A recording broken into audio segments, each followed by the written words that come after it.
Bem, começando, boa tarde, pessoal. Mais uma reunião nossa de discussões do Laboratório Interdisciplinar de Estudos das Religiões. Quero agradecer muitíssimo a presença de vocês sempre, né? As nossas reuniões têm sido quinzenais nesses últimos meses. E hoje, especialmente, agradecer a presença do Márcio Manuel Machado Nunes, nosso companheiro aqui de Lier também, apesar da distância, né? O Márcio terminou a tese de doutorado dele na Universidade de Coimbra nos últimos anos e fez o mestrado lá na UFAL com a gente em História. Então, a gente convidou o Márcio para poder apresentar a tese dele para a gente. Estamos todos muito curiosos para ver os resultados, principalmente aí o pessoal que trabalha com História do Catolicismo. E aí, Márcio, você fica super à vontade, muito obrigado pela presença, pode falar aí o tempo que você achar bem, tá? Acho que até 1 hora dá para você falar, e depois a gente abre para discussão, tá certo? Fica à vontade. Ok, tá bom. Então, boa tarde a todos e a todas, cumprimento especial à professora Irineia, minha orientadora do mestrado e co-orientadora do doutorado, né? Doutoramento na Universidade de Coimbra. Eu estava pensando sobre o que deveria falar a respeito da tese, e eu acho importante falar também um pouco desse percurso histórico, né, no meu contexto existencial, até chegar à tese de doutoramento, ao trabalho de tese dessa pesquisa. Então, partindo até do que o setor tanto defende, o lugar social, o lugar de fala, né, a consciência do historiador, do lugar de fala, né, do lugar que ele tem, a partir do qual ele faz a sua pesquisa. Então, eu posso falar que o meu interesse pela história sempre foi muito latente em minha vida, de maneira muito primária, de início. Depois, quando eu ingressei no seminário, eu sou padre, então eu ingressei no seminário da Arquidiocese de Maceió, e no seminário eu criei um interesse muito grande também a respeito da história da igreja. Tínhamos disciplinas de história eclesiástica. Inclusive o professor Álvaro Queiroz, que é um professor de Maceió, conhecido, trabalha a história eclesiástica. Ele foi meu professor e era um dos grandes motivadores. Eu sempre gostei dessa temática de uma história a respeito da igreja. Só que, dentro desses estudos, dessas pesquisas, eu sentia uma falta de analisar outros contextos, porque a história eclesiástica, como eu até apresento também nesse meu trabalho, ela se restringe mais a um campo, como está dizendo, eclesiástico, questão das estruturas próprias da igreja, os personagens, as grandes figuras. E eu estudava esses temas, mas também sentia falta de uma análise mais crítica e analítica. A própria da história é uma história mais abrangente.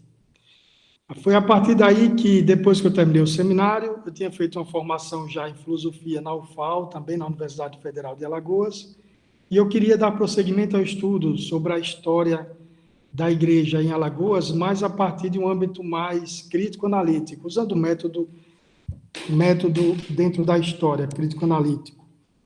E foi a partir daí que eu, assim, fiquei motivado para fazer um mestrado, submeter um projeto de pesquisa, fazer todo aquele processo de seleção, que não é fácil, não é?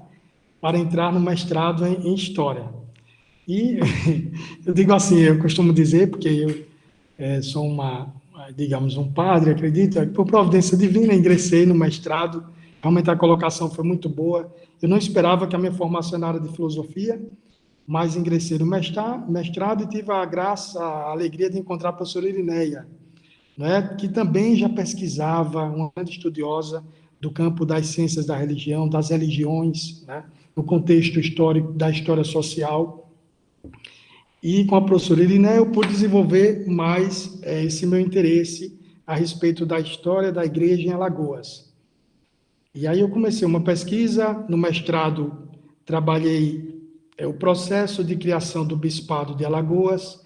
Dentro desse processo de criação, trabalhei muito do Antônio Brandão, não é? E outros temas que depois eu percebi que foram desenvolvidos também no LIER, não é? Esses temas que eu tinha trabalhado dentro do meu mestrado. E fiz essa pesquisa nesse campo. Eu tenho que dizer que uma obra fundamental que me ajudou muito para analisar a história a partir desse método crítico, analítico, foi a obra do professor Fernando Medeiros, né, o Homo Inimicus. Inclusive, o professor Sávio diz que foi a obra que desacralizou a pesquisa sobre a história da igreja em Alagoas. Foi uma obra fundamental, estava tudo um pouco sintetizado ali, mas muitas das coisas que eu já tenho interesse em trabalhar. Então, me ajudou muito essa obra.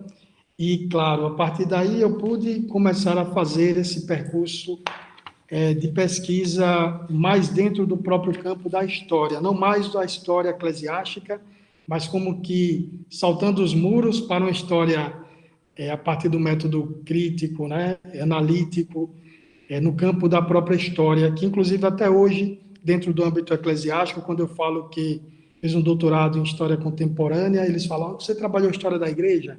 História eclesiástica, porque eles sempre pensam, né, nesse âmbito, né, da história eclesiástica, e eu falei que, eu digo que é no campo da história mesmo, a história, a gente pode dizer, no âmbito da história acadêmica, numa universidade civil, estatal. Isso é muito interessante também, porque os religiosos, os padres, muitas vezes vão a Roma e estudam numa universidade que tem todo o seu aparato acadêmico, científico, reconhecido na Itália, por exemplo, como a Universidade Gregoriana, mas eles trabalham em história eclesiástica, com reconhecimento civil também, com todos os graus e com todos os reconhecimentos necessários.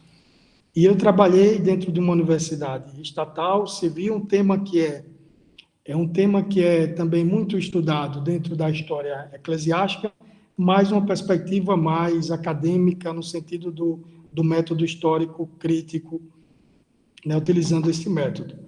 Então, fiz o mestrado também, tive a graça assim, de ter fiz um trabalho, a professora Irineia sempre acompanhando, né, cortando o que não deveria, e sempre orientando, e a partir daí eu fiz a minha dissertação de mestrado.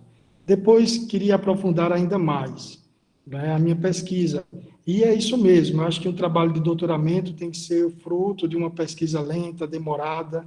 Eu acho que é complicado quando a gente quer fazer um doutorado, de algo muito assim que a gente ainda não conhece, desconhece, um tema novo, não é? Então, era a temática que eu já estava estudando no seminário, no âmbito da história eclesiástica, depois passei a história mais no campo social e político, na Universidade Federal de Alagoas, e na Universidade de Coimbra tive a oportunidade de começar, dar continuidade a essa pesquisa, não é? Analisando, estudando as teorias, os métodos, mas tendo contato com os pesquisadores da história, eles chamam história religiosa em Portugal, né? A história das religiões, ou a história que aborda esse campo mais religioso, principalmente a Igreja Católica, que é, assim, digamos, a gente percebe que nas pesquisas que eles fazem, a Igreja Católica está sempre, né, a grande parte da pesquisa está fundamentada, tem como objeto a Igreja Católica, eles chamam história religiosa. E tive contato com muitos professores de história religiosa lá em Portugal, de obras, e aí pude também ter essa contribuição para trabalhar a minha pesquisa, o tema da minha tese, que depois eu pude aprofundar, tive a oportunidade de ir a Roma, e lá foi que, de fato, foi algo fundamental. Eu precisava trabalhar a história da diocese, e ela seria sempre incompleta se não tivesse acesso ao arquivo apostólico do Vaticano. Era arquivo secreto, mas o Papa Francisco mudou a terminologia, até para facilitar mais e dar um caráter mais aberto ao arquivo, e passou a ser chamado agora Arquivo Apostólico do Vaticano, não mais arquivo secreto, porque havia interpretações de secreto, era porque era escondido, as pessoas não tinham acesso, quando na verdade não é bem isso, né? Então, tive a oportunidade de ter acesso aos arquivos, à documentação do arquivo, que a gente deve falar até mesmo em arquivos do Vaticano, que não é só um arquivo, tem um arquivo apostólico, mas tem também um arquivo da Secretaria de Estado. Então, todo aquele âmbito ali do Vaticano, há muitos arquivos, e principalmente o arquivo da Secretaria de Estado e o arquivo apostólico do Vaticano, eles foram os lugares assim primordiais para a minha pesquisa. Aí eu queria fazer só uma síntese sobre a questão uma revisão da literatura, que a gente chama, né? Os estudos foram feitos até então a respeito da da história da Diocese de Alagoas, ou a história um pouco mais eclesiástica. Primeiro, no âmbito da história eclesiástica, a gente encontra muita coisa, né, mais obras monumentais, que procuram homenagear alguma data, homenagear algum personagem importante, ou algum evento importante para a Diocese. E depois, tem uma escassez grande no âmbito próprio da história, que bom que agora com a professora Irineia e com o Lier e tantos outros historiadores estão se debruçando sobre a igreja, tendo a igreja como objeto, estão se debruçando sobre a igreja e estudando outros aspectos no âmbito mais social, político, porque tudo isso favorece uma compreensão mais abrangente dos processos. Não é? A história eclesiástica, ela fica no campo mais restrito. Então, temos muitas obras dentro de cunho eclesiástico mesmo, né? Foram feitas, elaboradas para homenagear alguns personagens ou exaltar algum dos eventos, fazer memória. Agora tem a obra do Fernando de Medeiros, que eu acabei de falar, que foi fundamental, e agora tem surgido tantas pesquisas, né, que inclusive na tese eu procurei apresentar as principais, mas tem surgido tantas outras, que inclusive quando eu entrei em contato com a professora Irineia, já no final, assim, do processo de redação, que a gente sabe, o doutoramento são 4 anos, então a gente estuda uma coisa, constrói um texto, e depois, quando vai chegando próximo do final, surge outra coisa e a gente precisa acrescentar. E tem surgido outras pesquisas sobre a igreja no Lier, né, dentro do âmbito do Lier. Então, essa revisão da literatura, a gente percebe nela que havia uma escassez muito grande de pesquisas a respeito da história da diocese. E ainda mais, podemos dizer, a respeito desse processo de elevação de bispado a arcebispado. Foi um trabalho, assim, eu confesso a você, de maneira muito tranquila e modesta, e foi muito difícil fazer, porque a gente estava abrindo caminhos, né, no sentido de que nada tinha sido escrito, ou o que tinha sido escrito estava com muitas lacunas mesmo. Por exemplo, esse processo de elevação do bispado a arcebispado. O que se dizia era sempre que, em 1920, né, o bispado foi elevado a arcebispado por iniciativa ou por vontade de Dom Manuel de Oliveira Lopes. Né? É o que sempre se dizia, quando a gente vai pegar algum livro de história eclesiástica a respeito disso, falava da data, falava da ação de Dom Manuel para a elevação do bispado a arcebispado e ponto. E, na verdade, quando eu tive acesso à documentação no Arquivo do Vaticano, no Arquivo Apostólico do Vaticano, a gente vê que não aconteceu dessa forma, né? Eu tive acesso, digamos, aos bastidores, às cartas, à correspondência, e a gente vê que até mesmo se, quando eu trabalhei no mestrado, o processo de criação do bispado, quem teve um papel, assim, fundamental, foi o governador, primeiro Manuel Duarte, depois Euclides Malta, né, para solidificação da criação do bispado, depois para a elevação do bispado a arcebispado, a gente percebe a iniciativa e a força muito grande que foi dada pelo governador Fernandes Lima. E ele não aparece em momento algum. Inclusive, quando eu estava dando esse curso, durante esse semestre, os seminaristas diziam: "Ô padre, mas nós falamos tanto durante esse ano", eu estava fora, né? Estava estudando. E ele disse: "Nós falamos tanto sobre o centenário da elevação do bispado ao arcebispado, e a gente nunca tinha ouvido falar do nome de Fernandes Lima dentro desse processo, né? Quando, na verdade, ele foi a figura fundamental, foi ele que teve a iniciativa.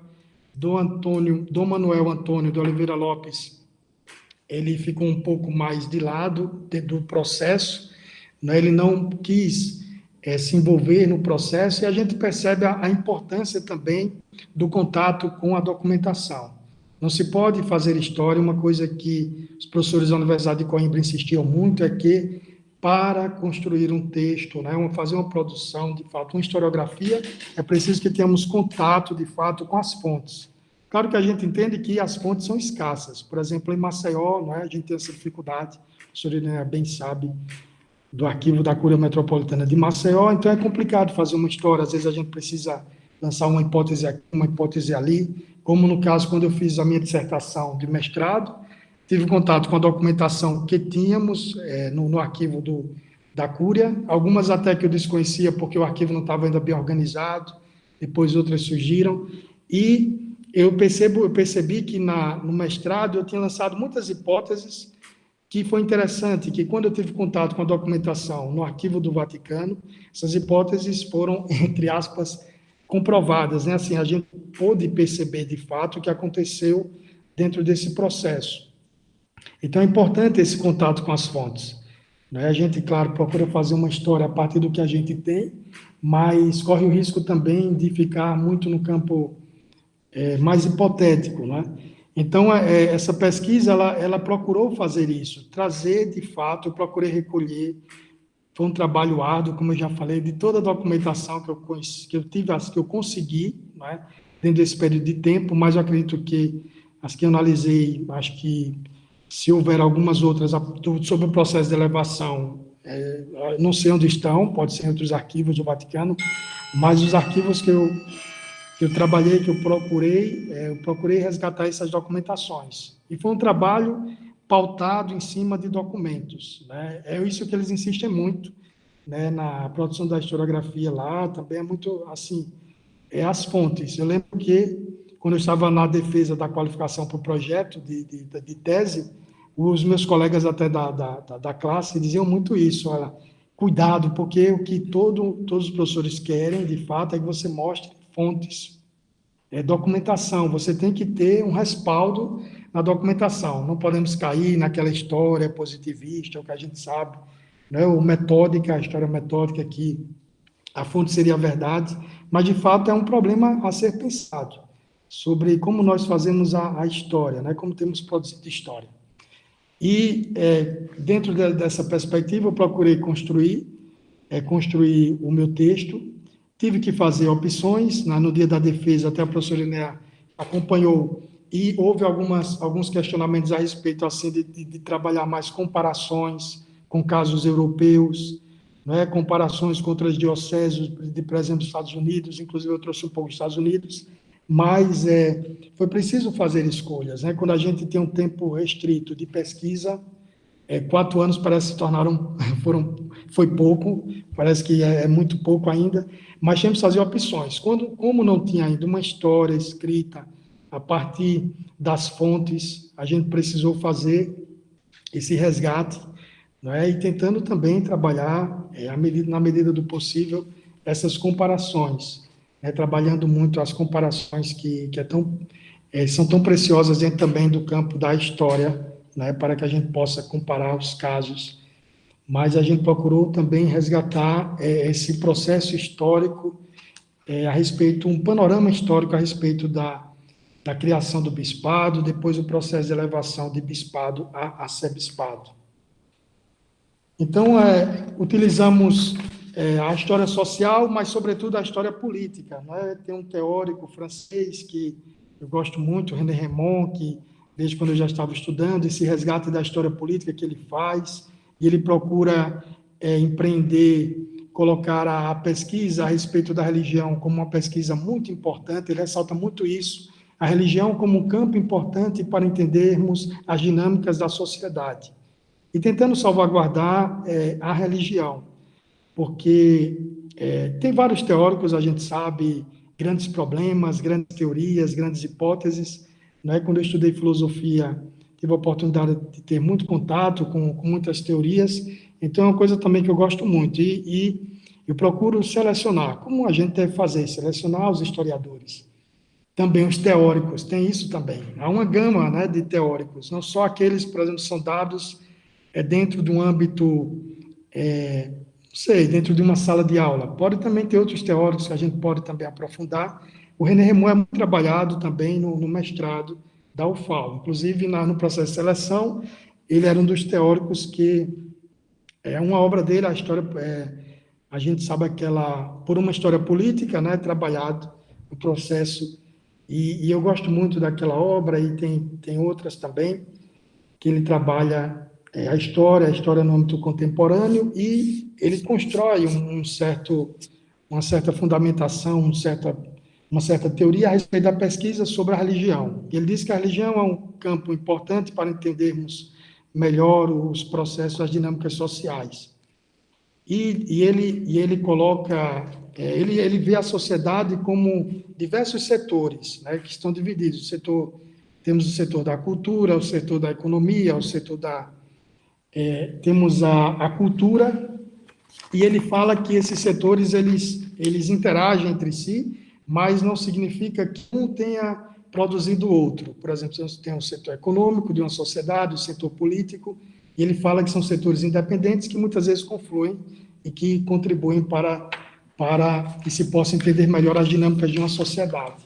Mas ele, digamos, ele meio que resguarda, digamos, por exemplo, o âmbito da religião não como um produto de outras coisas, mas como um âmbito que não entra no critério da fé, da religião, isso é coisa subjetiva, não é? Isso aí é um dado de consciência, questão religiosa.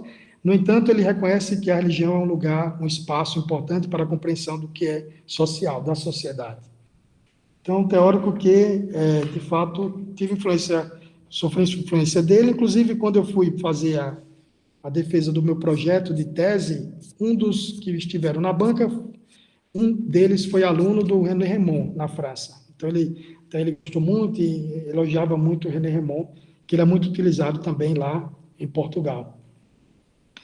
Então, essa foi, assim, digamos, um pouco do percurso e das teorias e das referências que eu tive a respeito da pesquisa de história da igreja, né, a partir do âmbito da pesquisa da criação do bispado e elevação para ser bispado de Maceió. Depois é importante, assim, interessante dizer, para a minha pesquisa, o tema da tese foi a Arquidiocese de Maceió, uma análise do processo de estruturação da Igreja Católica no território alagoano, de 1892 a 1920. E eu trabalhei como hipótese central da pesquisa, foi que a proclamação da República, né, não obstante a separação entre Igreja e Estado, de modo algum significou uma mudança de compreensão do modus vivendi e operandi do poder secular frente à Igreja. Ou seja, a gente percebe que essa influência, esse influxo do poder secular sobre a Igreja permaneceu muito forte, apesar da separação, né, que a gente conhece bem, a partir da proclamação da República. E as fontes utilizadas para a investigação foram variadas. Então, desde correspondência trocada entre os bispos e os governadores de Alagoas, textos da imprensa local, regional, nacional, discursos oficiais dos presidentes da província e dos governadores, relatórios, cartas pastorais dos bispos, atas de assembleias, e que são variadas. Então, eu procurei captar um olhar panóptico dos interesses e intenções em liça para a criação do bispado e para o processo de elevação de bispado a arcebispado. E como eu já falei, as visitas aos arquivos do Vaticano foram fundamentais. Sem elas, eu não conseguiria empreender essa pesquisa. De fato, quando a gente analisa esses bastidores, o que se passa de fato, e o que me deixou muito impressionado, e isso é interessante para quem vai pesquisar a história de dioceses, essa conexão que existe, né, muito forte, essa relação muito forte que existe entre o poder central da Igreja, né, em Roma, no Vaticano, e as igrejas periféricas. Quer dizer, a gente às vezes imagina que as coisas acontecem nas igrejas mais distantes e longínquas, meio que de forma assim desconhecida do poder central, quando na verdade a gente percebe pelas cartas e pelo trabalho que foi apresentado que a Cúria Romana tinha conhecimento das coisas que aconteciam aqui, que chegavam para elas, claro que isso também tem seus limites, né? Mas a situação, as biografias dos padres, a vida dos padres, sobre os candidatos, os possíveis bispos, os candidatos ao episcopado, como era a vida deles. Então, tudo isso, a Cúria Romana acompanhava e ainda hoje acompanha.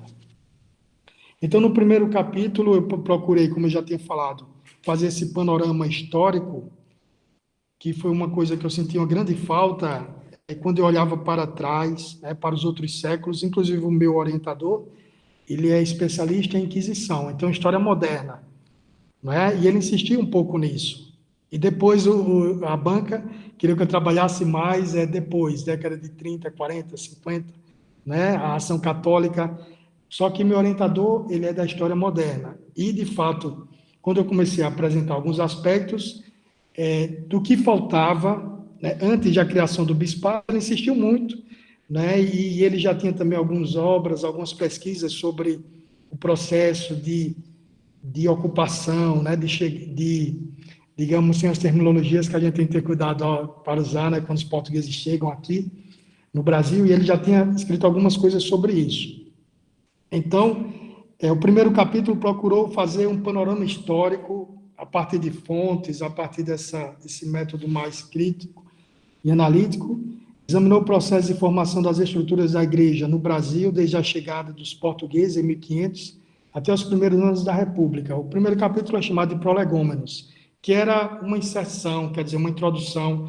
A intenção foi que aquele que ia ler sobre a diocese não podia chegar assim, ler a história da diocese de Alagoas, mas precisava compreender bem o processo de estruturação da Igreja Católica no Brasil, né, a partir da chegada dos portugueses, e eu trabalhei também as brigas, as lutas, os conflitos que houve antes da proclamação da República e depois da proclamação da República, porque o bispado foi criado, né, 10 anos depois, pouco mais depois, quase 20 anos depois da proclamação da República. Então, procurei fazer esse resgate, um panorama histórico, e foi no século XIX que a igreja, aí a gente percebe, depois de fazer esse resgate, que no século XIX a igreja encabeçou a marcha em busca de maior autonomia e de crescimento de suas estruturas. Aquele processo de implantação do ultramontanismo no Brasil, né, a partir do século XIX, um pouco antes da segunda década, da metade do século XIX. E aqui foram contemplados os planos para o Brasil, forjados pela Cúria Romana, as primeiras conferências episcopais, as articulações entre os poderes secular e eclesiástico para evitar o avanço de tendências mais hostis à Igreja, a incidência da bula papal ad universas orbis ecclesias, essa bula de 1892, que foi fundamental para, digamos, podemos até dizer que motivou demais a população católica para exigir mais dioceses no Brasil, depois que eles viram, né, que começou a surgir, de fato, a criação de outras dioceses.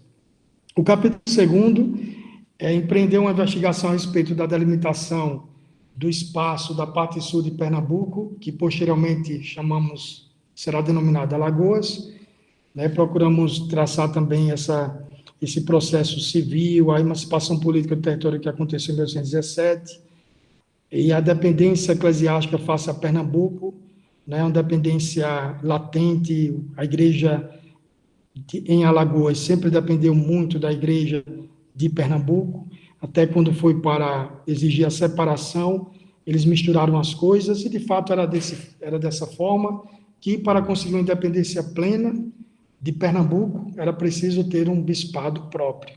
Isso também é muito interessante, né? Essa perspectiva de religião e política, um bispado que é algo do âmbito eclesiástico, no entanto, que é uma reivindicação de políticos para a independência política de Pernambuco. E desde a fase incipiente da presença de jesuítas, no capítulo 2, franciscanos, carmelitas, os primeiros missionários, né, que chegaram aqui no Brasil e também em Alagoas. O capítulo 3 versou sobre o processo de criação do bispado, que eu já tinha trabalhado no mestrado, mas que, com as novas fontes que eu encontrei, procurei fazer a partir das fontes. Estavam umas coisas ainda hipotéticas, hipóteses, e eu consegui reler até mesmo fontes que eu já tinha trabalhado no mestrado. Isso é um trabalho interessante, que também nós, historiadores, precisamos fazer, muitas vezes, com o passar do tempo, voltar às mesmas fontes e perceber, outras coisas naquelas mesmas fontes. Então, eu construí, se a gente for ver, das mesmas fontes que eu trabalhei, algumas foram idênticas, só que com outra abordagem, com outra leitura, a partir daquilo que eu via também, que eu encontrei no Vaticano.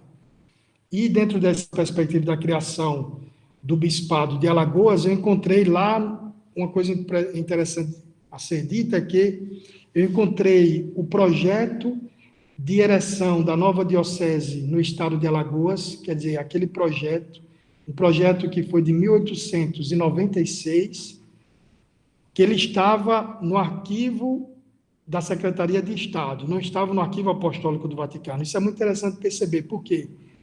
Porque mostra o arquivo da Secretaria de Estado é um arquivo que tem uma característica muito mais diplomática, estatal. Quer dizer, é uma relação de diplomatas, uma relação mais oficial, não somente no campo eclesiástico, de bispo para bispo, ou de padre para bispo, mas no caso foi, de fato, o ministro plenipotenciário, né, do Brasil em Roma, que solicitou, né, que teve também iniciativa para solicitar a criação do bispado. Aí a gente vai encontrar esse documento no arquivo da Secretaria de Estado, não no arquivo apostólico do Vaticano. Então, para falar sobre a criação do bispado, faltava esse projeto de ereção da Diocese de Alagoas. Eu que trabalhei no mestrado, com aquilo que a gente tinha, que podia fazer, né, mas faltava esse documento tão importante, e que traz uma análise mais aprofundada do contexto religioso, social, né, de Alagoas daquele período. Então, é importante que se diga que esse documento foi fundamental para a construção, para que o estudo sobre a criação do Bispado de Alagoas pudesse ser feito de modo mais abrangente. E ainda no capítulo 3º, eu encontrei muita coisa lá no arquivo, coisas sobre Dom Antônio Brandão. Dom Antônio Brandão é sempre querido, né? Até nas pesquisas do LIE parece que tem sido trabalhado, alguns têm trabalhado Dom Antônio. É até bom que a gente comece, sei lá, depois passe de Dom Manuel Antônio, que eu trabalhei agora Dom Manuel de Antônio Oliveira Lopes. Quem sabe a gente começar o outro, Dom Santino. E aí vai, porque é sempre difícil empreender esse trabalho de iniciar. Quem sabe a gente pode também trabalhar outros bispos, outras figuras dentro do seu contexto social. Então, lá também encontrei muita documentação de Dom Antônio Brandão. Aí eu já tinha feito uma biografia pequena, no âmbito da história eclesiástica, sobre Dom Antônio Brandão, quando eu era seminarista ainda, lá no seminário. Tinha feito um livrinho pequeno. Depois fiz outro livro, colocando um pouquinho sobre a criação do bispado, mas ainda não com essa análise mais aprofundada, usando o método crítico histórico. Aí publiquei na EduFal, um livrinho, O Primeiro Bispo e a Nova Diocese. E depois, sem essa documentação, tudo ficava muito ainda em aberto. Acho que essa documentação ajudou muito do capítulo 3º sobre a criação do Bispado de Alagoas. Então, quem tiver oportunidade, quem tiver interesse ou quiser estudar sobre a criação do Bispado de Alagoas, eu falei, no âmbito eclesiástico, o professor Álvaro tem História da Igreja em Alagoas, tem o Fernando de Medeiros, tem a dissertação de mestrado, e agora, na tese de doutorado, tem um capítulo sobre isso, mas com novas fontes, de maneira mais aprofundada. As fontes que eu usei no mestrado foram, de novo, analisadas e trouxe também coisas de interpretações a partir do olhar que tive da Cúria Romana. E o capítulo 4º, cuja cronologia se fixou nos anos imediatos à criação do bispado, 1900 até 1920, focalizaram-se as ações dos 2 primeiros prelados, com o objetivo de implantar e desenvolver as estruturas diocesanas. Então, Dom Antônio Brandão, né, e Dom Manuel Antônio de Oliveira Lopes. Dom Antônio Manuel e Dom Manuel Antônio. O primeiro foi Dom Antônio Manuel, o segundo Dom Manuel Antônio. E o tema central deste último capítulo foi a elevação do bispado a ser bispado de Maceió em 1920. Dentro também desse processo de elevação, eu trouxe a criação do bispado de Penedo. O processo de criação do bispado de Penedo, que não tem, eu digo assim, é uma coisa que eu digo também, que deu muito trabalho, né, que a gente não encontra o processo de criação do bispado de Penedo. A gente encontra livros sobre isso, mas o tempo todo é só aquela data, foi criado em tal data, pronto. E a gente não encontra mais nada. Até foi lançado um livro há pouco tempo sobre a história da Diocese de Penedo, e eu estava ansioso, quando eu estava escrevendo esse 4º capítulo, sobre a criação do Bispado de Penedo, estava ansioso para encontrar coisas, né, que pudessem também ajudar, porque construir uma narrativa, escrever e construir uma narrativa também é difícil. Aí você para construir uma narrativa, se você tiver outras coisas, é bem melhor, e depois você tem mais tempo para especular, para comparar. Mas se você não tem uma narrativa sobre o objeto de pesquisa, você tem que construir uma narrativa. E eu procurei uma narrativa sobre a criação da Diocese de Penedo, infelizmente não encontrei, era tudo muito solto. Eu digo assim, mas temos coisas, mas falta, digamos, fontes. Eu acho que é isso, a grande falta é de fontes. Dizem que foi criado em tal época, por iniciativa de tal bispo, mas a gente não tem as fontes. E para que a gente possa pesquisar, de fato, no âmbito da história, é bom que a gente tenha as fontes, né? Sem fontes fica uma coisa muito complicada, né? Infelizmente, fica muito complicado. Eu estava empolgado para encontrar essa obra, encontrei o livro, aliás, foi enviado, não tive nem tempo que eu estava lá, não tive acesso ao livro, mas o texto foi enviado, mas eu procurei, não encontrava como fazer. Aí eu tive que construir essa narrativa, observando a documentação sobre a criação do Bispado de Penedo, né, e a partir daí construir, porque foi depois do Bispado de Penedo que, de fato, Alagoas foi levada a ser bispado. Então, nesse capítulo 4 foi trabalhado esse tema, processo de elevação do bispado a ser bispado de Alagoas. E algumas das conclusões da tese, né, porque até o tempo já está alongado, algumas coisas que eu pude perceber da minha pesquisa é que a gente percebe, claro, todo mundo que vai analisar esse período da República percebe logo, assim, de fato, que há uma certa, digamos, diante de uma república criada com o princípio de laicidade, a gente percebe que a igreja foi muito favorecida com o crescimento de suas estruturas, né? Então, houve um crescimento exponencial de estruturas eclesiásticas a partir da República, da proclamação da República. Então, se até final do século XIX a igreja estava legalmente sob a tutela do Estado, dependendo de suas benesses, a análise das primeiras décadas da República demonstrou que a igreja continuou a ser uma questão de Estado, principalmente em Alagoas. É por isso que eu procuro trazer essas comparações.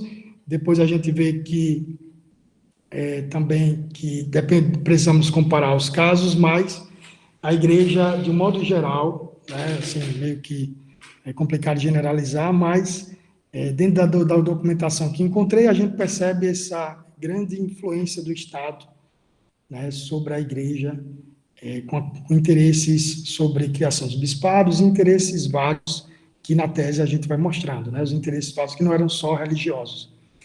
Depois, a análise da gênese e evolução do processo de criação de novas estruturas eclesiásticas no território, explicitou a complexa rede de ligação que existia entre as partes mais periféricas da igreja e o seu poder central em Roma. Isso eu falei já um pouco sobre o conhecimento que os papas tinham das situações das igrejas mais distantes, mais longínquas, né? E também esse processo de conhecimento maior com o Concílio Plenário Latino-Americano de 1899, essa convocação dos bispos a Roma, que foi assim, um momento também muito importante para fomentar a unidade entre os bispos, que estavam muito distantes. O Brasil é enorme, né, com dimensões continentais, e os bispos tinham pouco contato entre si, e esses encontros começaram a favorecer uma postura assim mais, digamos, mais coerente, uma postura mais linear. Eles procuraram empreender, assim, terem projetos mais de acordo, estavam mais de acordo. Depois, o terceiro ponto é de admitir o papel fundamental assumido pelos internúncios e núncios do Brasil. Os núncios e internúncios tiveram um papel muito importante para o crescimento das estruturas da igreja no Brasil, até mesmo fazendo arranjos. Havia uma exigência da Cúria Romana, mas os núncios e internúncios procuravam de algum modo aliviar mais as exigências que vinham da Cúria Romana. E esta tese demonstra, é uma coisa assim que eu procurei demonstrar, que não houve, quando a gente vai ver a documentação no Arquivo do Vaticano, a gente não percebe esse plano houve um programa específico capaz de determinar a eclosão de um processo de gestação de nova diocese. Quando a gente vai estudar a criação das dioceses desse período, a gente percebe que cada diocese sofreu um processo próprio e a gente tem que ter muito cuidado para não falar só de um plano coeso. Quer dizer, houve ou não houve um plano coeso? A partir da documentação, a gente percebe que não havia só um plano coeso lateral. Quer dizer, houve diferenças, a gente encontra diferenças. Uma coisa até que, quando eu estava lá na Universidade de Coimbra, o Ítalo foi fazer uma conferência, o Ítalo Santiroque, né, que também estuda e então, foi co-orientador da minha dissertação de mestrado. Ele estava distante, mas também co-orientou a dissertação de mestrado. E ele foi dar uma conferência na Universidade de Coimbra. E uma das primeiras coisas que ele falou foi exatamente um pouco disso, de que às vezes a gente acha que tinha aquele plano coeso unilateral, um processo de romanização do Brasil, advindo da Cúria Romana. E ele disse que foi pensando em tudo isso, mas quando ele teve contato com a documentação, a gente percebe que a situação é muito mais complexa. Tinha demandas do próprio Brasil, demandas do governo, quer dizer, civis que pediam dioceses, e o bispo dizia, não, não é tempo de criar dioceses, e por aí vai. Então, é bom complexificar, quer dizer, problematizar mais essas questões, e a tese teve como esse objetivo. Não quer dizer, procura problematizar mais essas questões.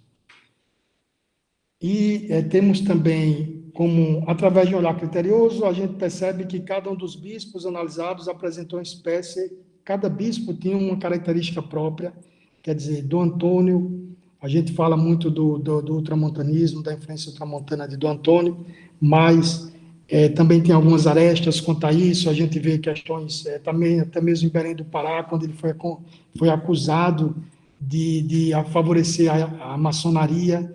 Então, a gente vê que a história é muito mais complexa. Por isso, quando a gente analisa as fontes, a gente tem condições de problematizar ainda mais. Né? Em vez de mostrar mais certezas, que infelizmente a gente, às vezes, quem tem essa tendência de apresentar de um modo assim, que a história é dessa forma, quando a gente vai analisando as fontes, a gente cria ainda mais a capacidade de problematizar, quer dizer, lançar mais problemas do que estar lançando mais certezas.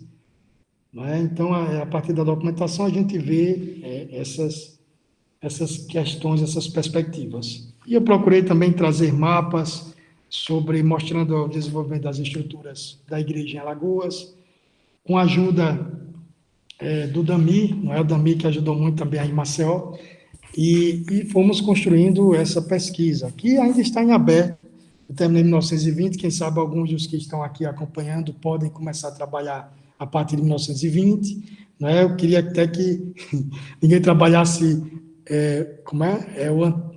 Manuel Antônio de Oliveira Lopes, porque eu queria também aprofundar um pouquinho mais sobre ele, e vamos também adiante, Dom Santino e tantos outros que vão surgindo. Então, obrigado a todos pela paciência, e vamos agora abrir aí, não é? Muito bem, muito obrigada, Márcio. Muito bom ouvir você falar da tese. Eu sei que o pessoal estava querendo ler antes, né, para a gente poder ter a conversa em cima do texto, mas enfim, não deu. Mas agora o texto está aí disponível, pessoal, dá para vocês conferirem assim os detalhes, né, da construção do texto e desse debate das fontes que o Márcio já deixou para a gente aí os caminhos, né? Eu tenho, é lógico, questões, mas aí como eu pude ler o texto, participei da banca, tive, né, o privilégio de acompanhar, então eu vou primeiro abrir para vocês, aí fazer suas questões, e aí depois, sobrar um tempinho, eu faço as minhas. Everton já levantou a mão, quem mais aí é só levantar a mão depois ou abrir o microfone. Pode falar, Everton. Boa tarde a todos. É possível me ouvir bem? Sim, te ouvimos bem. Ó, primeiro, parabenizar, Márcio, pelo vosso trabalho. Eu não li, mas com essa apresentação é notório a riqueza que ele apresenta para a historiografia alagoana. Você comentou quase agora no final a respeito da maçonaria. Eu queria saber se você, dentro do teu trabalho, encontrou alguma fonte, algo curioso que lhe saltou os olhos a respeito da questão maçonaria. Sim. Interessante, Everton, porque a maçonaria foi das grandes, digamos, dos grandes temas, né, dentro dessa polêmica do processo de implantação do ultramontanismo no Brasil, né? Essa busca, digamos, de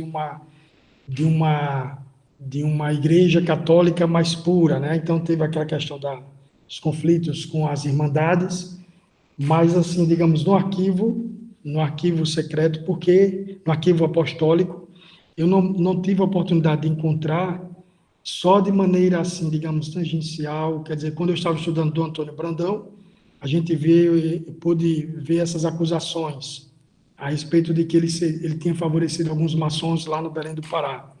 Mas, de fato, eu não encontrei, porque acho que até mesmo não era, digamos, assim, uma coisa que eu precisasse trabalhar de maneira mais primordial na minha tese, na minha pesquisa.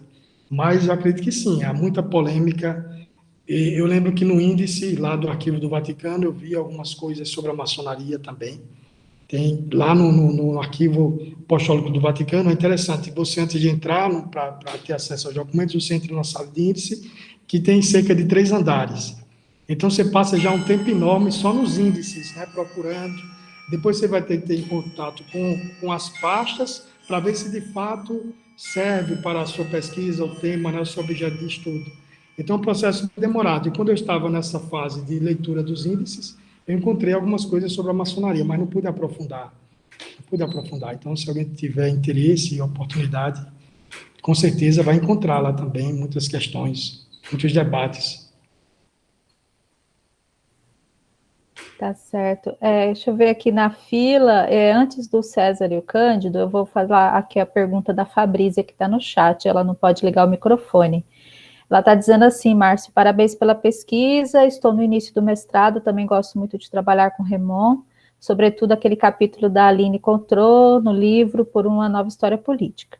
Sinto dificuldade em encontrar outros autores que debatem a nova história política mais direcionada à história da religião. Você poderia me indicar alguns? Exatamente, tem os portugueses, né? Tem a professora Irineia aí, não é? E todo mundo vocês conhecem, e tem também os autores portugueses. Tem o professor Paulo Fontes, ele tem muitas obras sobre a história religiosa de Portugal, mas que servem também, né, para a gente ter esse olhar mais comparativo e até mesmo abordagens mais aprofundadas sobre temáticas como, por exemplo, sobre o apostolado da oração, né, outras temáticas que ele trabalha, a ação social, a ação católica também, o professor Paulo Fontes trabalha.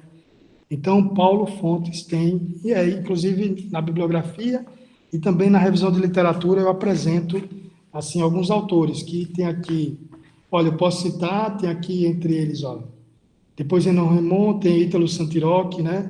O Dilermando Ramos Vieira, que a gente já conhece também algumas obras dele, que ele trabalha esse processo de estruturação da igreja, a professora Irineia, Fernando Catroga é professor da Universidade de Coimbra, agora ele já é emérito, né? Ele se aposentou há pouco tempo, mas ele tem obras muito importantes a respeito do processo de laicidade, né? O que significa esse processo de laicidade, tem muitos artigos e livros, Fernando Catroga. Tem o Manuel Clemente, português também, Manuel Clemente, Antônio Matos Ferreira, Paulo Fontes, que eu falei, tem também Manuel Braga da Cruz e José Pedro Paiva, foi meu orientador. Então, são historiadores que trabalham esta temática e no âmbito, assim, mais, digamos, a maior parte deles é portuguesa, né? Aqui temos autores portugueses, mas é importante fazer essa leitura porque dá, assim, uma possibilidade da gente olhar comparativo e até para aprofundar algumas temáticas. Márcio, qual era o nome daquela professora que estava na sua banca? Acho que é Isabel Correia, não é? Isabel Correia, que ela estudou muito a história comparada, o processo de proclamação de República do Brasil, comparando com a República Portuguesa. Então, ela fez essa comparação, a influência que os portugueses sofreram do Brasil, porque o Brasil se tornou a República primeiro que Portugal. Então, ela trabalha um pouco isso, a importância da proclamação da República Brasileira para a República Portuguesa.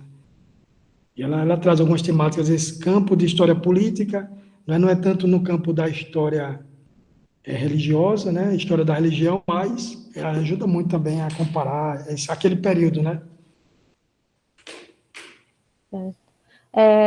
César, depois Cândido. Pode falar, Cezinho. Alô, estão me escutando? Sim, senhor. Primeiramente, eu quero parabenizar o Márcio, né? E, segundamente, agradecer a ele, né? Porque os trabalhos dele me ajudou muito durante a construção da minha dissertação de mestrado. Então, de certa forma, ele foi uma das minhas principais referências, né? Para a construção da minha pesquisa. Então, assim, Márcio, eu tenho mais uma curiosidade, porque, assim, indiretamente, eu mudei de área, né? Assim, quando eu digo eu mudei de foco de pesquisa, mas eu vou continuar trabalhando com esses diálogos, né, com a Igreja Católica ainda. Então, a minha curiosidade nesse sentido primeiramente, é que você explorasse um pouco mais a sua experiência, porque eu acho que foi na época, no momento que eu precisei dar uma saidinha aqui. É a sua experiência com os arquivos de lá do Vaticano. Você contasse um pouco mais sobre a sua experiência de lá. E segundo, se por acaso você encontrou alguma documentação relacionada ao do Antônio Brandão, algum posicionamento dele sobre outras formas de crença, algum relatório, alguma coisa do tipo, porque na minha pesquisa foi algo assim que de certa forma, eu senti um pouco de falta, que era um posicionamento dele direto em relação a isso. A gente pode tirar algumas conclusões por causa assim, de cartas pastorais, Exato. né, coletivas, né, mas só que eram coletivas, que eram assinadas, mas assim, algo direto dele relacionado ao protestantismo ou ao espiritismo era coisas bem casuais, né? Tipo, alguns pontos a gente pode encontrar lá nas correspondências do bispado, algo bem casuais mesmo, mas assim, Márcio, Sim. O a César, gente não conseguia encontrar. Então, é isso a minha pergunta. eu agradeço ao César, fico até alegre, né, saber que a minha pesquisa serviu, né, e que possa servir também para outras pesquisas. Acho que é isso que ajuda, né, quando a gente vai pesquisando, como é bom encontrar outras referências, alguém que já trabalhou alguma coisa, que a gente tem tem condições de construir algo, né, mais aprimorado, aprofundar ainda mais alguma coisa que já foi feita. Então, agradeço ao César. E sobre a sua colocação a respeito do Antônio Brandão, eu acho que até mesmo você apresentou um pouco o caminho para a gente saber. Eu acho que ele seguia mais essa linha de orientação a nível dos bispos mesmo, das cartas pastorais, mas eu não percebi também, não encontrei lá nenhum posicionamento dele mesmo a respeito da boa imprensa, né, como eles chamavam, e a respeito do protestantismo, nenhuma declaração dele a respeito do protestantismo. Eu até estranhei porque veio digamos, uma lista de perguntas da Cúria Romana para Alagoas, na época do Antônio Brandão, que ele precisava responder. Inclusive, nessa lista tinha uma pergunta, um questionário. Tinha uma pergunta que dizia, questionava assim, como está o avanço do protestantismo, mais ou menos assim, os acatólicos em Alagoas, e sobre o indiferentismo, e ele procurou, a resposta dele foi meio que, assim, ele procurou, como a gente diz, se sair, né? Ele disse assim que o protestantismo aqui ainda não chegou, ainda não é muito notado aqui em Alagoas. Então, até mesmo serve para que a gente possa depois, quem sabe, aprofundar, porque ele não procurava entrar nesse campo, não é? Entrar nesse campo dos protestantes, assim, o aumento do protestantismo, a chegada dos protestantes em Alagoas. De fato, a gente não encontra nenhuma, até mesmo crítica dele, assim, aberta, não sei se a professora Iné encontrou, assim, dele, e do Antônio Brandão, uma crítica aberta contra os protestantes. Sim, do Eu Antônio? encontrei. Foi, que bom. Lá no... Não, na verdade, está na Fé Cristã, César. Uma visita pastoral de Dom Antônio a Pão de Açúcar. Ele foi solicitado a falar uma palavra contra o protestantismo. E aí ele vai fazer o discurso dele e ele vai dizer que não era para as pessoas se preocuparem, porque o protestantismo não iria vingar, na terra de Pão de Açúcar, mas isso foi o único comentário que ele fez diretamente, né? Que inclusive foi uma mocinha chamada acho que eu lembro, Isaura. eu li Você essa lembra dessa visita, história? eu li Ele essa recebeu visita flores, pastoral. aí a menina foi dar uma flor para ele e pediu para ele falar uma palavra contra o protestantismo. E ele simplesmente fez isso. Eu acho que talvez essa atitude de não se preocupar, né? Não sei, porque depois muitas coisas aconteceram, né? Inclusive a coisa da queima das Bíblias. Você tem uma série de conflitos ali. Então, pode ser uma atitude de evitar colocar mais lenha na fogueira também, porque a questão envolvida foi o Euclides Malta, né? Naquele momento ali da queima das Bíblias. Não, mas, enfim, aí já é hipótese, mas o que a gente tem de concreto, de fala dele, é essa fala numa visita. Que ele disse que não era para preocupar que o protestantismo não ia vingar. Não, o que eu acho interessante também isso, né? Porque na fé cristã, em certa forma, o pau estava comendo entre o pessoal lá do Fé Cristã com o Jornal Batista, né? Que hoje, né, por meio do mapeamento que eu estou fazendo, eu percebi esses conflitos que existiam entre os protestantes, né? E a impressão que passa é que ele estava tentando diminuir a situação, né? Por meio dessa fala que você está falando. Que como se não fosse nada. Verdade. Ele respondeu à Cúria Romana dizendo que era algo que não importava aqui em Alagoas e tal. Então pode ser uma forma, né, também, não sei, de se sair um pouco, né, da situação, como eu falei. Valeu, Márcio. Obrigado. Mas sobre os arquivos do Vaticano também, né, que você perguntou, César, até eu tenho um textinho pequeno sobre isso, né, que eu tenho preparado porque para os alunos lá do seminário, que eu dei o curso sobre a tese, eu tenho preparado para introduzir um pouco, né, para que eles conheçam um pouco mais o arquivo apostólico. Então, digamos, infelizmente os arquivos do Vaticano não são muito conhecidos, a gente sabe, fora dos muros do Vaticano, o acesso é muito restrito, tem uns custos também, né? Nem todas as pessoas têm possibilidade de empreender uma viagem até Roma, dispensar um grande tempo submerso no Mare Magnum, quer dizer, é um mar mesmo de documentação, a gente encontra lá. Para se perder é muito fácil nesse mar, né? Graças a Deus eu consegui concluir no tempo devido, mas é muito difícil, você tem que, de fato, cortar muita coisa, você encontra muita coisa interessante o tempo inteiro. Eu chegava de manhã, passava o dia inteiro, manhã e tarde, durante quase 2 anos, entrando no arquivo e pesquisando e tendo contato com as fontes, procurando uma coisa interessante também, que deve se dizer, é que eu assim, me propus a trabalhar como objeto a história da igreja em Alagoas, né, a diocese. Então, isso é mais difícil, porque há tantas outras dioceses maiores, né, mais fáceis de encontrar, se for sobre o arcebispado de São Paulo, tantas outras maiores, e sobre Alagoas. Eu ficava parecia procurando uma agulha em meio de um palheiro, né, sobre Alagoas. O que é que temos sobre Alagoas? Então, foi um trabalho, assim, deu muito...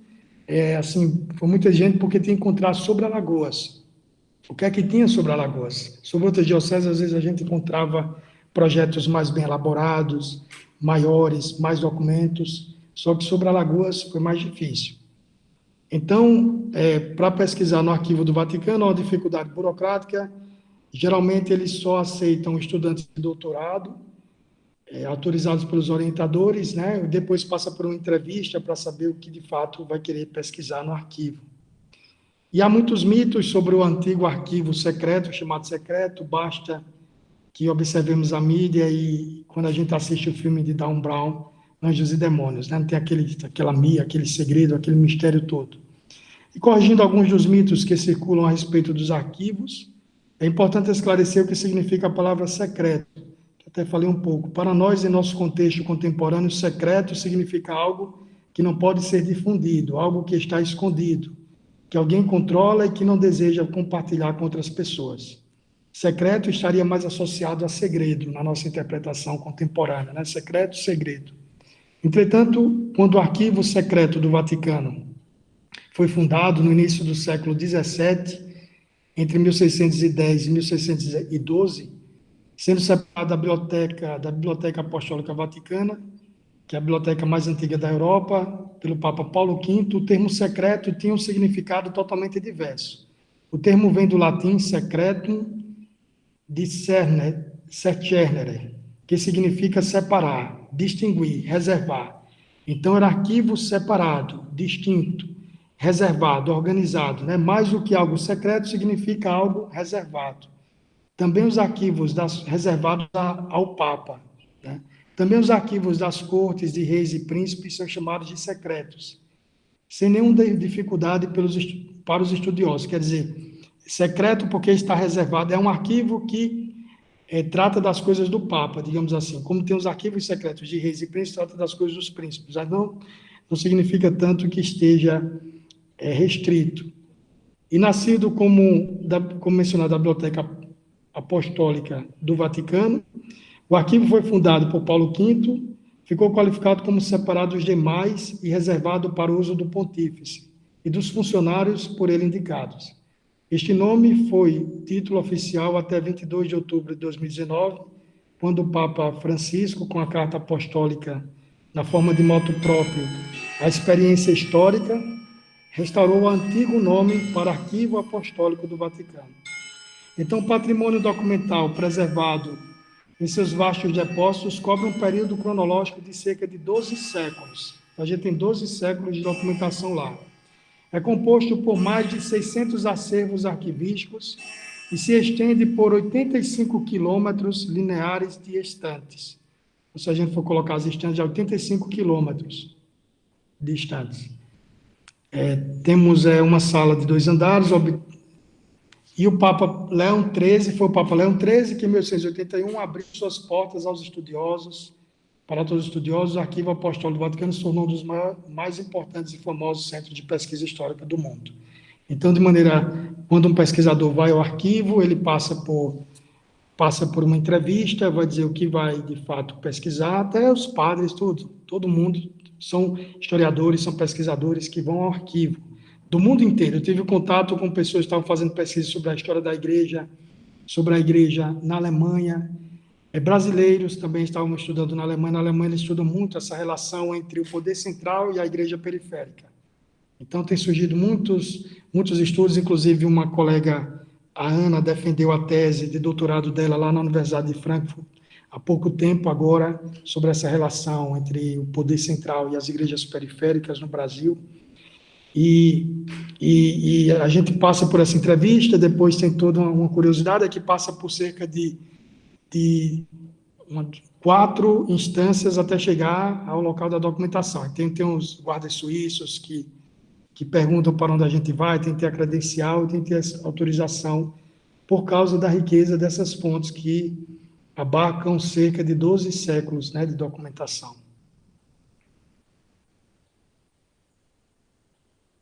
Obrigada, Márcio. Professor Cândido.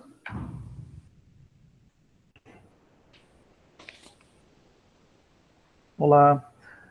Bom, novamente, boa tarde ao Márcio. Parabéns pela apresentação e pela tese. Gostei muito do que você apresentou. E também já baixei sua tese aqui e daqui a um tempinho eu vou lê-la com atenção, né? A gente está fechando aqui o semestre aqui no UFMT, ainda não consigo ler imediatamente, mas farei leitura assim que possível. Eu tenho 3 questões para você, assim, breves, fique à vontade para responder como você julgar razoável. A primeira delas é assim, seu trabalho, pelo que eu compreendi, é um trabalho que toca aí na questão de uma relação entre religião e política, né? Você fez um destaque no início da sua fala. Eu gostaria de saber um pouco mais que medida se dá essa conexão política, né? Do papel do Estado mesmo nesse processo de estruturação da igreja, nesse período que você estuda, né?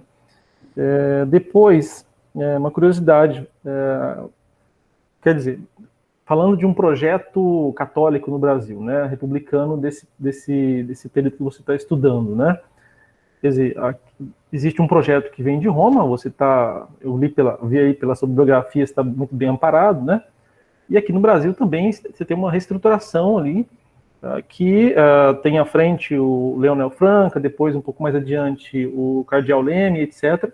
Eu queria saber se você, na sua tese, você chegou a perceber um diálogo, quer dizer, do bispo de Maceió, de Alagoas, né, com bispos de outras regiões do Brasil, e se havia uma articulação aqui, nacional, em que medida essa articulação se dava, né?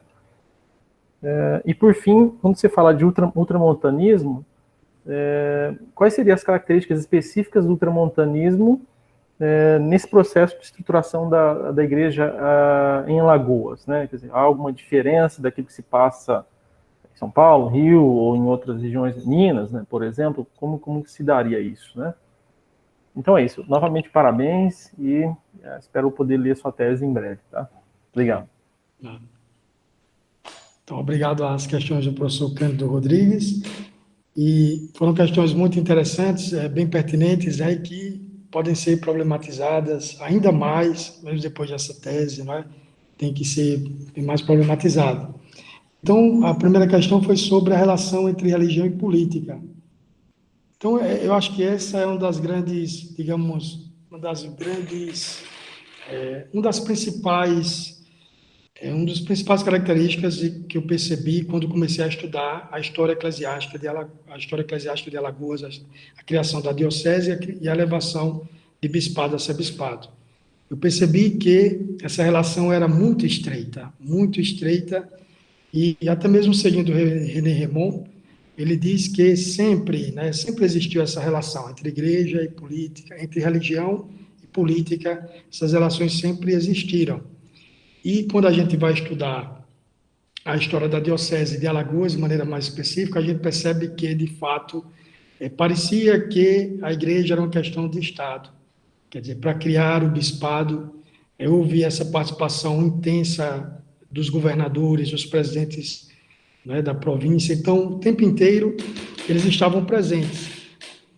E são coisas que precisam, assim, de fato, de maior problematização. Por quê? Porque a gente tem que ver, até mesmo a partir das fontes, os interesses que eles tinham. Tem isso também que deve contar. Até quando a gente vai escrever sobre isso, tem que perceber quais os interesses dos governadores para que a igreja aumentasse as suas estruturas.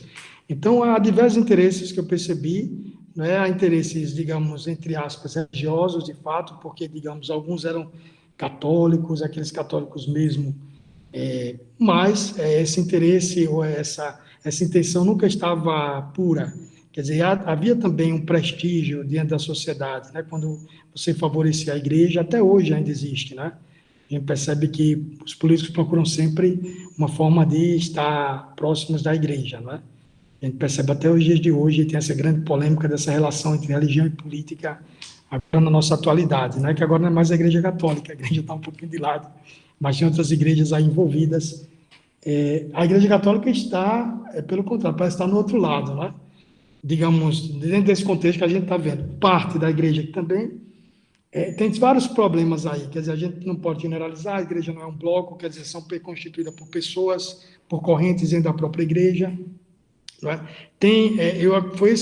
São diversos movimentos que a gente percebe dentro dessa relação entre religião e política, que a gente tem que ter muito cuidado quando vai estudá-los, porque, por exemplo, o âmbito da política, ele pode também, esses homens da política, de Estado, entre aspas, também eram, digamos, católicos. Alguns tinham interesse expresso e manifestaram isso, por exemplo, Fernandes Lima queria que um bispado fosse criado na cidade natal dele. Então, aí a gente vê o interesse puramente político, quer dizer, um bispado na cidade dele, uma cidade pequena, irrisória, que até o cardeal, até o núncio disse a Roma que era uma cidade que não tinha condições de ser bispado, mas ele queria um bispado ali, não era por questão religiosa, mas era por interesse político.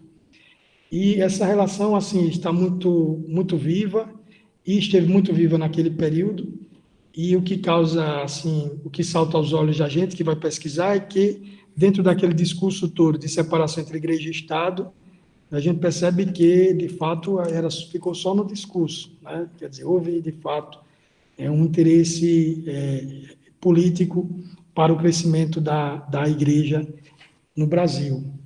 É uma coisa que precisa ser muito problematizada ainda, estudada, não é? Até agora, você também citou o cardeal Leme, e também outras autoridades cardeais da época, tem o Arco Verde, que eles tinham contato sim, e inclusive eles favoreceram o Dom Antônio Brandão. Por exemplo, quando o bispado foi criado, eles queriam que Dom Antônio Brandão pudesse assumir esse bispado, o bispado de Alagoas. Então eles tinham muito contato a partir do que aconteceu no Concílio Plenário Latino-Americano em Roma, né? Porque os bispos participaram daquele concílio plenário e tiveram a oportunidade de ter aquele encontro, quer dizer, fomentaram mais a unidade, o conhecimento entre eles. Dom Antônio Brandão, quando esteve em Roma, procurou alguns cardeais para falar da importância de se criar o bispado de Alagoas. Então, eles estavam sempre em constante contato, houve sim muito contato. Inclusive, Dom Leme foi bispo de Olinda, né, e depois foi para o Rio de Janeiro. Então, tinha essa influência muito grande. E o tramontanismo, o René Remond mesmo, ele problematiza muito o conceito de ultramontanismo, e vale a pena. No Brasil, a gente não tem uma tradução do livro dele, que agora eu não vou lembrar, tem na minha bibliografia, que é Secularização, Sociedade, digamos, alguma coisa, Religião na Europa. E ele trabalha o processo de secularização na Europa, e ele trabalha muito o conceito de ultramontanismo, que ele fala que é um conceito muito importante para que a gente compreenda a igreja e que ele perdura até os dias de hoje. Por quê? Porque qual a característica principal do ultramontanismo? É fomentar, quer dizer, a unidade entre a igreja e reconhecer a autoridade do Papa. Quer dizer, o Papa é a autoridade suprema da igreja. Então, o Concílio Vaticano II, por exemplo, a gente pode achar, não, é uma coisa muito mais atual. Só que procurou fomentar isso. Quer dizer, a voz do Papa tem agora repercussão no mundo inteiro. Porque nem sempre foi assim. E o ultramontanismo procura fomentar isso. Quer dizer, a igreja tem um poder central, sempre foi assim, tem uma hierarquia, mas o ultramontanismo procura, de fato, fazer com que o poder do Papa seja reconhecido, a autoridade papal, em todos os âmbitos da igreja. E aqui em Alagoas, de maneira particular, Dom Antônio Brandão foi todo formado dentro dessa corrente. Eu tive a oportunidade de trabalhar um pouco a biografia dele, até na dissertação do mestrado, e a gente percebe que desde o seminário, quando ele estudou no seminário de Olinda, a corrente naquela época dele era mais ultramontana, quer dizer, essa ligação com o Papa, essa defesa da igreja diante das igrejas, entre aspas, nacionais, aquele período, né? Antes da República, as igrejas eram quase que nacionais, podemos lembrar o galicanismo, os movimentos, e buscava-se muito essa aproximação entre as igrejas periféricas e a igreja de Roma e o reconhecimento da autoridade do Papa. Não só nesse âmbito, quer dizer, o ultramontanismo procurou trabalhar de maneira efetiva, mas ele fomentava também um sentimento, uma relação afetiva com o Papa. Então, quanto a essa relação afetiva, ela ainda está muito presente, né, até os dias atuais, e tem crescido cada vez mais, né? Quer dizer, o Papa fala, as pessoas, os católicos escutam, sabem o que o Papa diz, até uma brincadeira que o Papa tira, todo mundo sabe, causa polêmica. Então, o mundo hoje está muito marcado ainda, quer dizer, tem crescido ainda mais essa ideia do ultramontanismo, de aproximar mais os fiéis ao Papa. Assim, de uma maneira geral, pessoal. Eu não sei se ficou aí alguma questão, eu acho que eu vou pegar carona aqui numa pergunta do Cândido, porque é quente o debate, né? Assim, em termos de fato de uma outra interpretação, ou não sei se disputa, talvez, mas esse debate entre romanização e ultramontanismo, entre reforma ultramontana e romanização, é sempre interessante, né? E eu concordo, né, com as colocações do Márcio, se a gente for pensar o debate a partir do Ítalo também, né, que você realmente não tem um plano coeso, um grande plano coeso. As coisas vão acontecendo de maneira complexa, e a cada realidade tem uma situação dessa relação que o Márcio apresentou tanto entre a igreja central e as periferias, as igrejas periféricas, né? Esse movimento, ele não é um movimento único, mas ele é um movimento que se complexifica a partir lógico, de cada local, de cada contexto e tal, né? Mas aí eu fico pensando e aí é a provocação, né? Que até se o Cândido também quiser adaptar, pode falar, né? Mas será que se a gente pensar, a depender do recorte temporal que a gente faz, se ele é curto, se ele é médio, se ele é longo, O projeto Tramontano, ele não venceu, independente se havia um plano coeso ou não, deu certo. Quer dizer, essas igrejas na periferia, essas diferentes igrejas nas periferias, elas foram romanizadas num certo nível, que aí, é claro, nunca é total, pleno, e a resistência, se a gente pode colocar assim, a diversidade, né, de recepção, né? Se o pessoal estuda hoje as diferentes recepções em torno do Concílio Vaticano II, mais atual, o projeto Tramontana, ele não foi recebido de maneira coesa, de fato, ele não foi recebido de maneira única.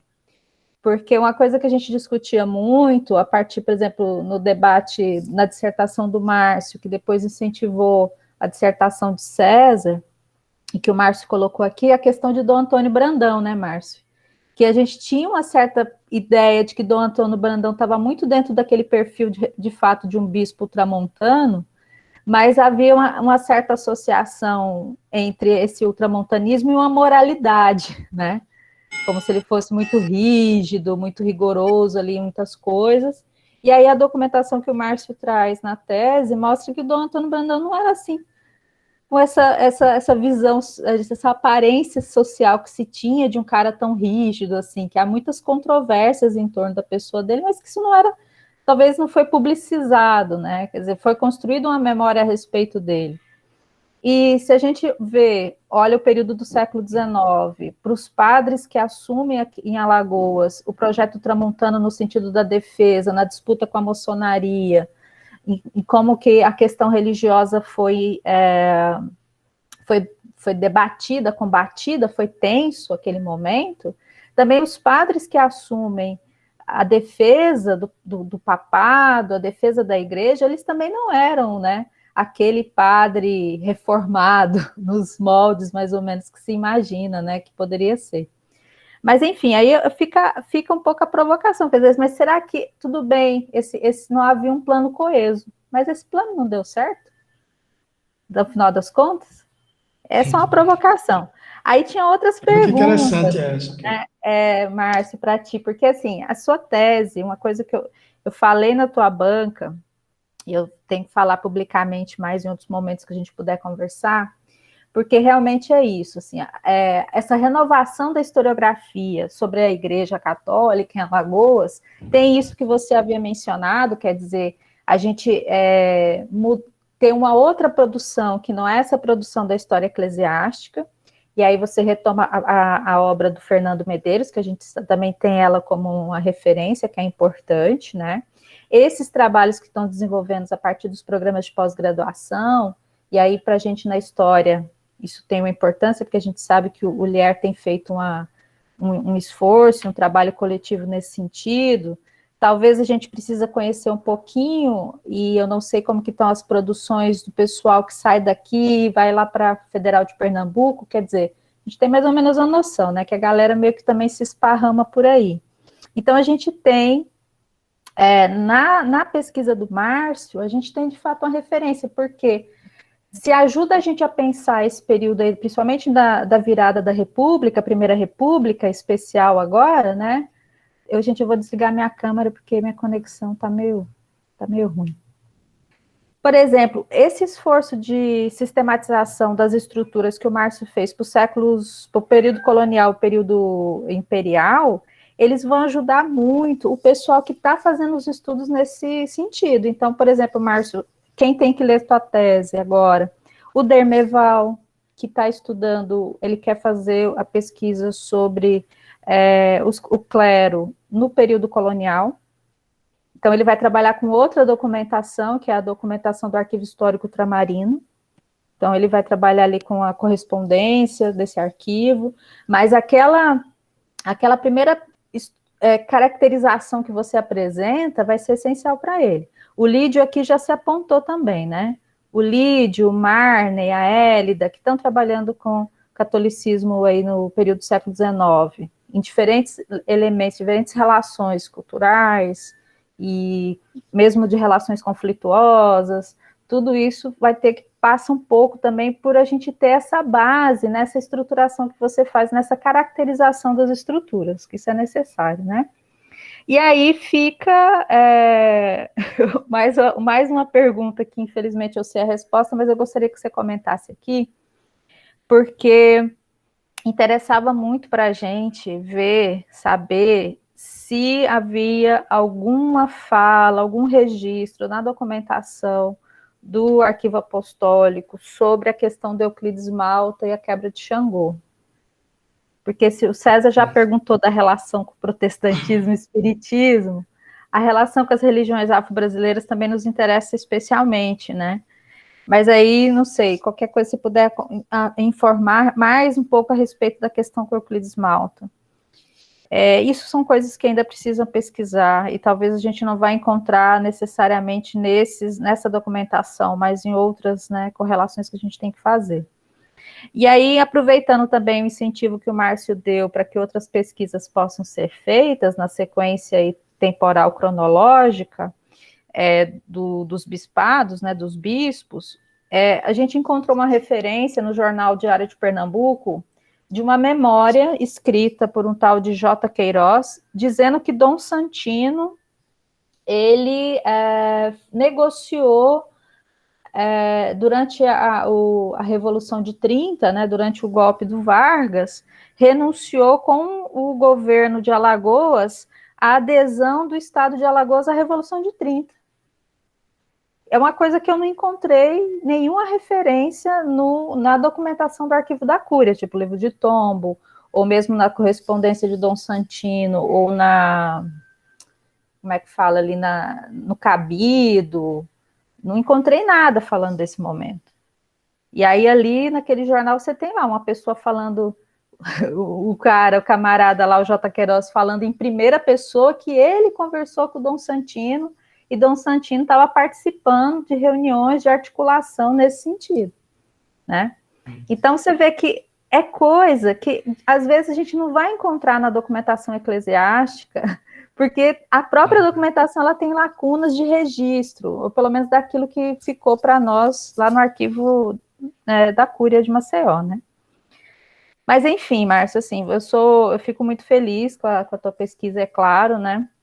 E mesmo fazendo aquelas provocaçõezinhas lá, né, te provocando aqui e ali, assim, com uma coisa ou outra, é essencial, assim, que a gente possa consolidar mais ainda nessa produção dessa historiografia crítica analítica, né, que vai trazer aí os aportes do debate entre religião e política, porque isso avança bastante a produção de conhecimento que a gente pode fazer, né.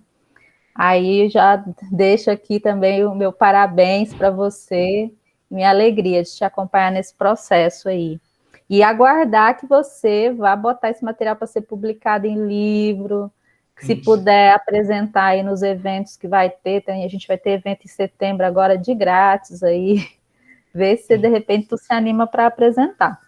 Mas aí minha questão é essa, minhas questões, né? É te encher um pouquinho do saquinho aí em relação ainda à romanização e o projeto Tramontano, e se você tem alguma notícia aí do Euclides Malta, quebra de Xangô, nessa relação com a igreja. Acho que Então, tem de gente fato, que queria saber, né, sempre. Lília?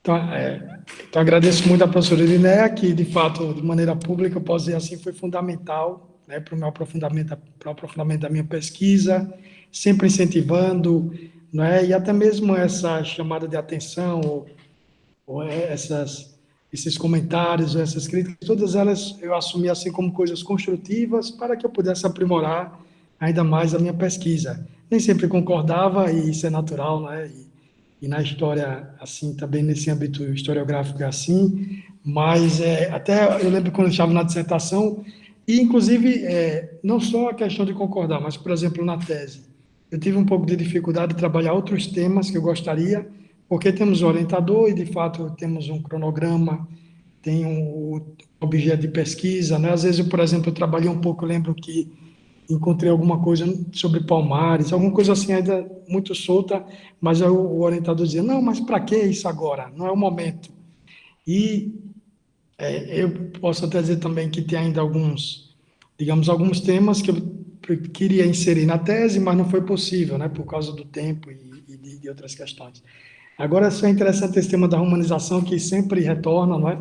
E que já vem desde da década de 60, 70, não é? E que o Ítalo começou a problematizar, não é? Porque, de fato, ele disse que não encontrou, e o que talvez a minha intenção maior não era desconstruir a questão da romanização, mas era problematizar ainda mais essa questão, para que a gente não visse só como uma coisa... e até o orientador achava, que ele leu também, né, os padres, muitos padres historiadores da década de 70, que viam esse processo de humanização, não é, esse plano coeso, unilateral de Roma, né, para controlar a igreja do Brasil, como uma neocolonização até. Muitos falam de uma neocolonização, né, religiosa, não religiosos. E o meu orientador, que, diga-se de passagem, falando sobre o lugar do historiador, ele não é religioso, digamos, né? Ele não tem muita ligação, digamos, com... Ele tem, digamos, porque Portugal é muito aquela tradição religiosa católica, a esposa dele é muito católica, mas ele não. E ele até diz assim, não, e ele estudou muito a Inquisição, né? Se a gente for ver, José Pedro Paiva, um dos grandes especialistas no tema da Inquisição. E ele de fato, meu orientador, não tinha uma visão muito favorável a esse conceito de humanização, ele mesmo dizia. Porque ele disse que percebia essa paixão que a gente já tinha falado até naquela época da década de 70 dos padres, né, quando falavam dessa igreja de Roma que quer dominar a igreja do Brasil. Então ele percebeu um pouco isso, ele dizia, olha, Márcio, e inclusive quando na minha revisão de literatura, quando eu citei todos aqueles padres que a gente já sabe, Bioso e etc., ele dizia, você está sendo muito ainda, e está deixando as coisas ainda muito abertas, se eu fosse você ainda criticava ainda mais, ele dizia. Então, tem essas questões. Aí o que eu queria, né, era tanto desconstruir o tema da romanização, mas problematizar ainda mais, porque, de fato, os movimentos são, assim, digamos, foram muito variados, né? A gente tem demandas aqui locais, se a gente for pensar, mas os bispos foram formados na escola ultramontana, né, na França e na Itália, e vieram para o Brasil com esse projeto. Mas depois a gente vê até mesmo esses políticos que não tinham conhecimento algum, mas, no entanto, queriam que a igreja crescesse no Brasil. Então, são muitos movimentos, tem demandas populares, pessoas que pedem criação de bispados. Por exemplo, para a criação do bispado de Alagoas, a gente sabe que o bispo... Eu já tinha essa hipótese, já tinha lido essa hipótese que o bispo era contrário, mas lá no Vaticano eu vi claramente que o núncio dizia, olha, se o bispo de Olinda... Inclusive uma passagem curiosa, né? Que ele dizia assim, o bispo de Olinda tinha falecido há pouco tempo, Dom Manuel de Pereira Santos, ele disse, ele faleceu há pouco tempo, agora a criação do bispado se torna mais fácil.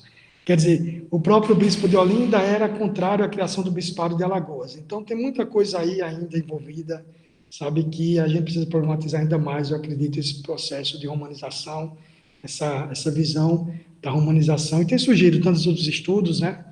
E vamos mais adiante para que possamos problematizar ainda mais esse conceito, né, que a gente sempre retorna a ele e que tem essas questões complexas. E que o que ajuda muito é exatamente esse encontro das fontes. Porque, por exemplo, não sei se foi o Oscar Bioso, escreveu um artigo sobre Dom Antônio de Macedo Costa, agora eu não lembro, eu tenho aqui na tese, mas ele, posso estar enganado, ou um dos outros dessa mesma perspectiva.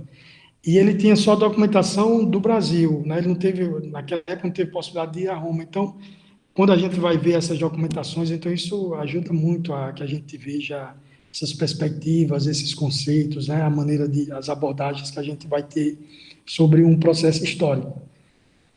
Então, essa questão da romanização. E a relação entre o Clismalta e a quebra de Xangô, infelizmente, não encontrei lá, não é nenhuma referência, nem mesmo dos bispos, assim, uma citação que merecia, não é, nem que fosse para ser contrário, mas não encontrei nada a respeito disso. Eu tenho a impressão de que a gente tem que procurar mais, não sei, na documentação local, mais jornais ou alguma correspondência a nível mais local para a gente encontrar essa discussão, que também é muito interessante. Muito obrigada, Márcio. Eu não sei se seu tempo aí está está curto, você tem outros compromissos. Não sei, alguém bateu aqui na porta, não sei quem foi. Então, deixa a gente te liberar. Não sei se tem mais alguma questão, pessoal. Ninguém levantou mais a mãozinha. Então, se ninguém quiser mais perguntar, vou passar para o Márcio fazer as considerações finais dele, para a gente poder deixar ele cumprir a agenda. Tudo bem? Pode. Suas considerações finais, então. Acho que assim, que eu percebo agora, a minha consideração é gratidão à professora Irineia, né? Aproveitar esse momento para agradecer esse acompanhamento que começou com a dissertação do mestrado. Eu lembro que eu tenho lembranças interessantes da professora Irineia, porque eu nem disse a ela, mas agora aproveitar que logo que eu trabalho na universidade também como técnico em assuntos educacionais, e era antigamente no bloco ali do Chica, e eu estava lá na sala, né, naquela trabalho mais pedagógico na sala, e eu ouvi alguém falando numa sala sobre a igreja católica, a igreja católica. Eu disse, mas olha, quem está falando tanto da igreja católica? O padre, né? Isso achei interessante. E quando eu olhei assim rapidamente na porta, a professora Irineia estava dando uma aula, não sei sobre que tema, mas falando sobre a igreja católica. E depois que eu fiz a prova para o mestrado, quando eu passei, eu lembro que uma das primeiras pessoas que eu encontrei foi a professora Irineia. Ela, que bom, você foi aprovado, seja bem-vindo ao curso. Então, essas portas, esse incentivo foi muito importante para que eu continuasse meus trabalhos nessa área, né? Depois a construção da dissertação e depois a possibilidade de fazer o doutorado. Então, obrigado também à professora Irineia, a palavra de gratidão. E para os que pesquisam, acho que todos nós estamos aprendendo, né? Eu também estou aprendendo, todos nós. Não tenho uma receita pronta. Eu acho que o que eu aprendi mais, assim, nesse período que eu passei estudando, foi a necessidade da gente cada vez mais ir ao encontro das fontes, né? E procurar as fontes para depois para que a gente possa depois produzir algo. Então, isso foi o que eu aprendi mais, assim, nesse sentido. Eu sei das limitações que temos, né, grandiosas no Brasil, a nível de fontes é totalmente diferente. Por exemplo, como eu falei, cerca de 12 séculos de documentação. Quem precisa de algum documento vai no arquivo do Vaticano. E a gente tem essa lacuna grande, mas é o incentivo para que a gente possa ir às fontes, estudar de maneira mais detalhada, problematizar mais as coisas, não estar muito interessado em lançar certezas ou abordagens muito claras, diretas, porque um dos grandes riscos da história é que todo mundo já sabe, a generalização ou achar que a coisa é desse jeito. Quando a gente vai analisar os documentos, a gente vai percebendo que há mais problemas do que certezas, né? Então, é importante essa abertura ao problema, ao que a fonte pode oferecer, e a mesma fonte pode oferecer outras interpretações ao passar do tempo, com outras leituras que a gente faz. Então, ir às fontes, e agradeço a todos também pela participação. Muito obrigada, Márcio. Nós agradecemos muitíssimo e esperamos que você possa estar com a gente aí em outras reuniões, outros encontros, tá? Tá bom. Pessoal, eu vou parar aqui a gravação, mas por favor fiquem um pouco, porque a gente tem coisas programáticas aqui da nossa reunião para poder resolver, tá? Quem puder, por favor, fica um pouquinho aí. Eu estou liberado, então, até daqui a pouco. Está liberado. Obrigada, um abraço Márcio. para todo mundo, viu? Vamos encontrar.